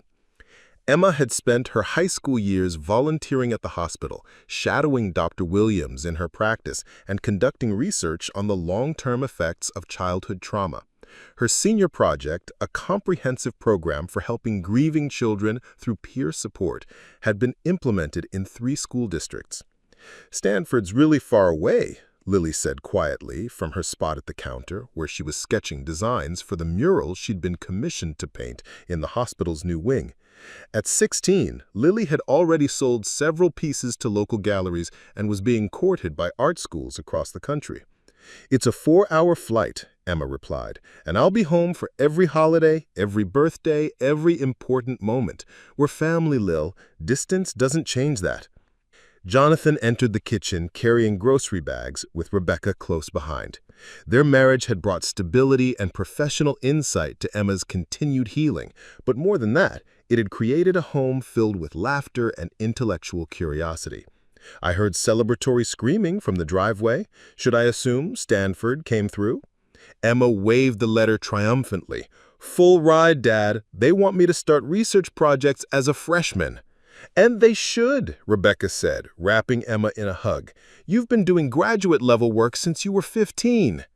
That evening, the extended family gathered for dinner at the big house on Highland Drive, now officially the Meridian Chen Williams household, though Emma had lobbied for just calling it home. Robert and Patricia Meridian joined them via video call from Portland, their relationship with the family fully healed through years of patient work and Emma's own advocacy for forgiveness. "We're so proud of you, sweetheart," Patricia said, her face soft with genuine affection. "Your grandfather wanted to contribute to your college fund, but I suspect you won't be needing it." "Actually," Emma said, "I was hoping to use any college money for something else. Lily's going to need art supplies and studio space when she starts at Cal Arts next year, and Marcus has been talking about starting a nonprofit for children who've lost parents. Maybe the money could help with that instead." Marcus looked startled. "Emma, you don't need to—" "Yes, I do," Emma interrupted. "Marcus, you saved my life when I was 8 years old. You showed me that losing my mom didn't mean I had to lose everything. Now I want to help other kids learn that same lesson." She pulled out a folder, thick with research and planning documents. "I've been working on this for months. The Marcus Chen Foundation for Grieving Children. Peer support programs, family counseling, activities that help kids process loss while still being kids. Dr. Williams is going to be our clinical director, and I'll run the programs when I finish medical school."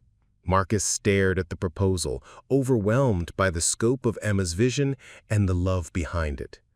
"Emma, this is incredible, but you don't have to name it after me." "Actually, I do," Emma said firmly, "because you taught me the most important lesson of my life, that heroes are just regular people who choose to help when someone needs them. And that's exactly what this foundation is going to do." 15 years later, Dr. Emma Meridian Chen stood in the pediatric trauma unit at Seattle Children's Hospital, watching through the observation window as a 7-year-old boy named David met his peer counselor for the first time. David had lost his father in a construction accident 3 weeks earlier and hadn't spoken since the funeral. His peer counselor was 9-year-old Sophia, who had lost her mother to cancer the previous year and had been trained through the Marcus Chen Foundation's innovative program. Sophia carried a small bag of toys and books, but Emma knew the real magic would happen through simple connection and shared understanding. "Nervous?"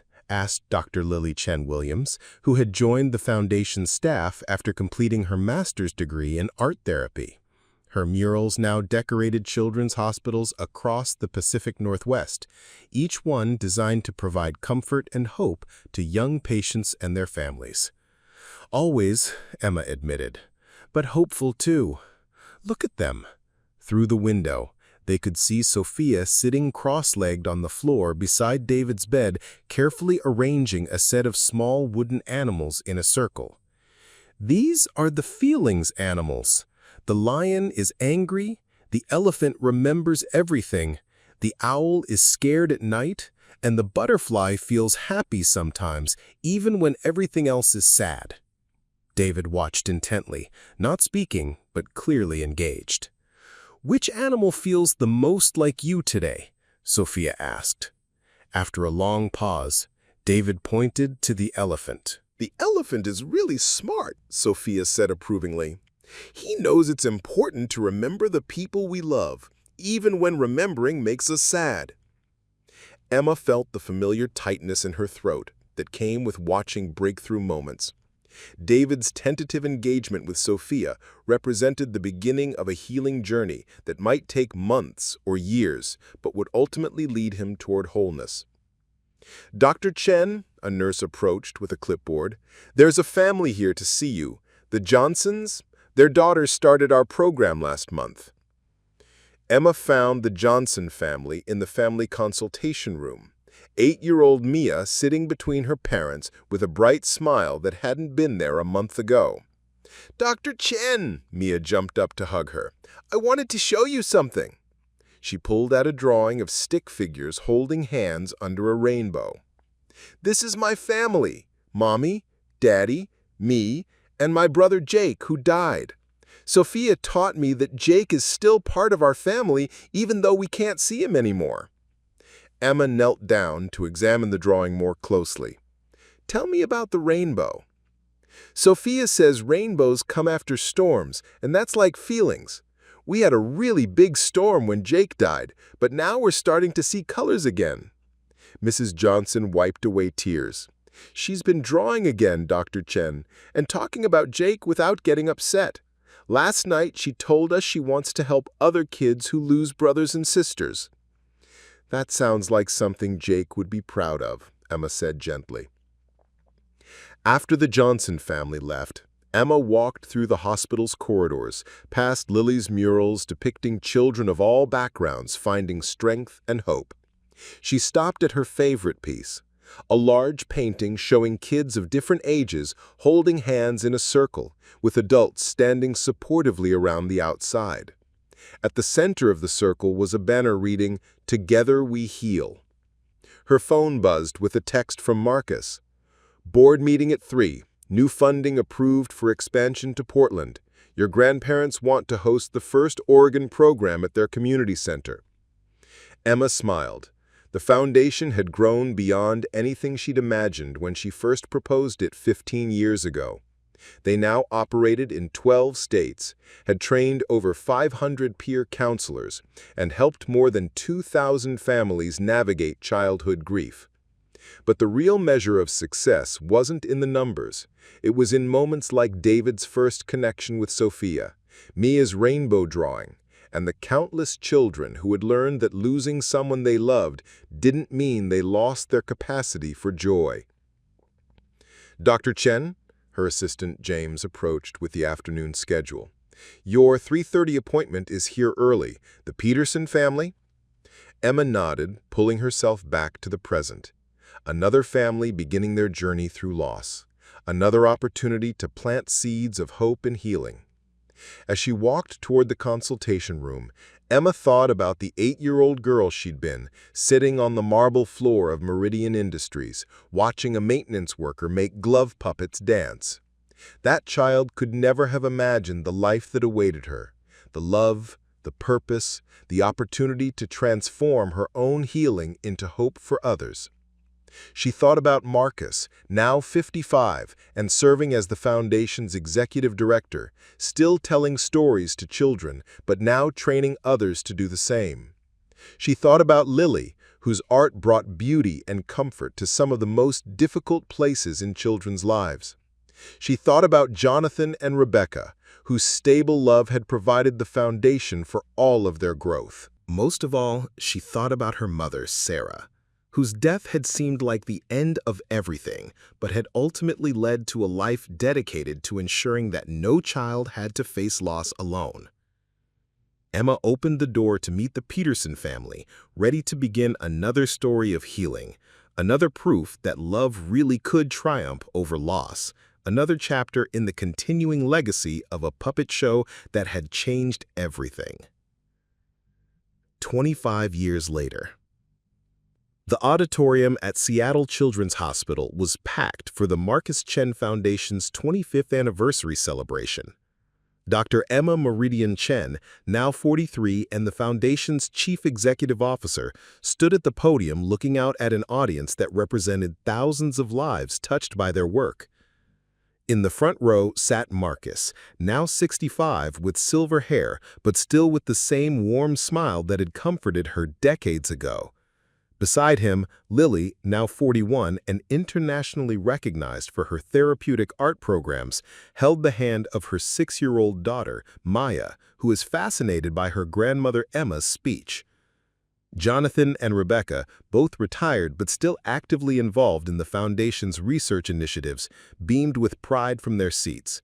Even at 87, Jonathan remained sharp and engaged, his love for his daughter evident in every glance. 25 years ago, Emma began. A maintenance worker saw a sad little girl and decided to make her laugh. That simple act of kindness changed both of our lives and led to something neither of us could have imagined. She gestured to a large screen showing photos from the foundation's history, children in support groups, peer counselors receiving training, families celebrating healing milestones, research conferences where their innovations were being shared globally. Today, the Marcus Chen Foundation operates in 37 states and 14 countries. We've trained over 15,000 peer counselors, supported more than 50,000 families, and fundamentally changed how the medical community approaches childhood grief. The statistics were impressive, but Emma knew the real impact lay in individual stories. Children like David, who had grown up to become a social worker, Sophia, who is now a pediatric nurse, Mia, who directed their sibling loss program. But our greatest achievement isn't in our numbers. It's in proving that healing happens through connection, that children can help other children in ways adults cannot, and that every act of kindness creates ripples that extend far beyond what we can see. She paused, looking directly at Marcus. Marcus Chen taught me that heroes don't announce themselves with fanfare. They simply show up when someone needs them, offering whatever gift they have to give. Sometimes that gift is a puppet show. Sometimes it's a listening ear. Sometimes it's the courage to stand up for what is right, even when it's difficult. The applause was thunderous, but Emma waited for quiet before continuing. Today, I want to announce the Foundation's next phase of growth. Thanks to a transformational gift from the Meridian Family Foundation, we're launching the Global Initiative for Childhood Resilience, a program that will establish grief support centers in refugee camps, disaster areas, and underserved communities worldwide. The audience erupted in applause again, but Emma raised her hand for silence. There's one more announcement. Effective next year, I'll be stepping down as CEO to focus on clinical research and program development.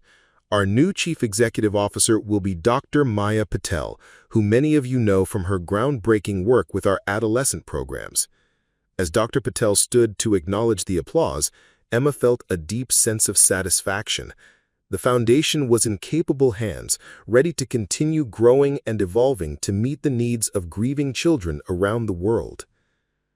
After the ceremony, the Foundation's extended family gathered for a private dinner at the Meridian Chen family home. 4 generations sat around the table, Marcus and his late-in-life Partner, Robert, a retired teacher who shared his passion for storytelling. Jonathan and Rebecca. Emma and her wife, Dr. Sarah Kim, whom she'd met during her residency and named after both their mothers. Lily and her husband David, along with their children, and a dozen others who had become family through years of shared mission and mutual support. "Speech! Speech!" someone called as dessert was served. Marcus stood slowly, his movements still graceful despite his years. 37 years ago, I was a young widower trying to raise a daughter on my own, working as a maintenance worker and hoping we'd survive each month. I had no idea that choosing to show kindness to a hurting child would lead to this. He gestured around the table, his voice thick with emotion. Emma, you've taken a moment of simple human compassion and built it into a movement that's touched lives across the globe. You've honored your mother's memory by ensuring that no child faces loss alone. You've proven that healing is possible, that families can be chosen, and that love really does multiply when it's shared. He raised his glass. To Emma, who taught us all that the most profound changes begin with the smallest acts of kindness. To Sarah, whose love lives on in every child we help. And to all of us who've learned that sometimes the most important work we do is simply showing up for each other. As glasses clinked around the table, Emma felt the presence of all the people who had shaped her journey. Her mother, whose death had seemed like an ending, but it led to so much beginning.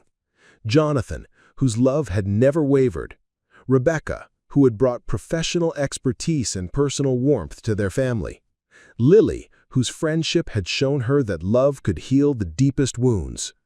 Later that evening, as the family cleaned up and said their goodbyes, Emma found herself alone in the memorial garden with Marcus. "Do you ever wonder what would have happened if you hadn't stopped to talk to me that day?" she asked. Marcus considered the question seriously. "I think we still would have found each other somehow. Kindness finds kindness, Emma. Love finds love. Maybe it would have taken longer, maybe it would have happened differently, but I believe the universe has a way of bringing together the people who need each other." Emma nodded, looking at the roses that bloomed year-round in memory of her mother. "Marcus, I need to tell you something I've never said out loud." "What's that?" "You didn't just save my life when I was 8. You saved it every day afterward by showing me what it means to choose love over fear, connection over isolation, hope over despair. You taught me that the most important thing we can do is show up for each other, especially when it's hard." Marcus felt tears on his cheeks. "Emma, you saved my life too, you and Lily both. After Sarah died, I thought my job was just to survive, to get through each day and keep Lily safe and fed and clothed. You taught me that we're meant for more than survival. We're meant for joy, for purpose, for making the world better than we found it." They stood in comfortable silence, surrounded by the garden that had witnessed so many important moments in their family's history. Emma's childhood conversations with her mother's spirit, Jonathan's proposal to Rebecca, graduation celebrations, birthday parties, quiet moments of reflection and gratitude. "What comes next?" Marcus asked. Emma smiled. "More stories. More children who need to know they're not alone. More families learning to heal together. More proof that love really is stronger than loss." As they walked back toward the house, Emma thought about the 8-year-old girl who had sat in that marble lobby so many years ago, convinced that happiness was something that happened to other people. That child could never have imagined the life that awaited her, the love, the purpose, the opportunity to transform her own healing into hope for countless others. The house glowed with warm light, filled with the sounds of family, children's laughter from the living room where Maya was teaching her cousins a new card game, the gentle hum of conversation from the kitchen where the adults were sharing stories over coffee, the soft melody of Rebecca playing piano while Jonathan hummed along. "You know what I'm most grateful for?" Emma said as they reached the front porch. "What's that?" "That we didn't just heal, we grew. We became more than we were before the trauma, not in spite of it, but because of how we chose to respond to it." Marcus nodded, understanding completely. "Your mother would be so proud of the woman you became, Emma. But more than that, she'd be amazed by the ripple effect of one act of kindness." Through the window, they could see Lily showing Maya how to fold origami flowers, the same patient teaching spirit that had made her such a natural with the Foundation's young participants. Maya's concentrated expression mirrored Emma's from decades earlier, when she'd learned to trust again through the gentle guidance of a friend. "The story never really ends, does it?" Emma mused. "Each child we help becomes someone who can help others. Each family that heals becomes a source of strength for families just beginning their journey." "That's the beauty of love," Marcus replied. "It's not a finite resource. The more you give away, the more you have to share." A cool Seattle breeze rustled the roses in the memorial garden, and Emma felt her mother's presence as strongly as she had that first day when she'd shared her hopes and fears beside the headstone. But now, instead of grief and confusion, she felt profound gratitude and unshakable peace. "Come on," Marcus said, opening the front door. "I think Maya wants to hear the story about the brave gloves one more time before bed." Emma laughed, following him inside. Some stories are worth telling over and over again. As the door closed behind them, the memorial garden settled into quiet beauty under the starlit sky. The roses continued their eternal bloom, witnesses to a love story that had begun with loss but had grown into something magnificent. Proof that sometimes the most broken things, when tended with patience and care, become the most beautiful. And in the house beyond the garden, 5 generations of chosen family continued the work of healing, one story at a time, one child at a time, one act of kindness at a time. Because that's how the world changes, not through grand gestures or dramatic declarations, but through simple moments when ordinary people choose to show up for each other with open hearts and willing hands.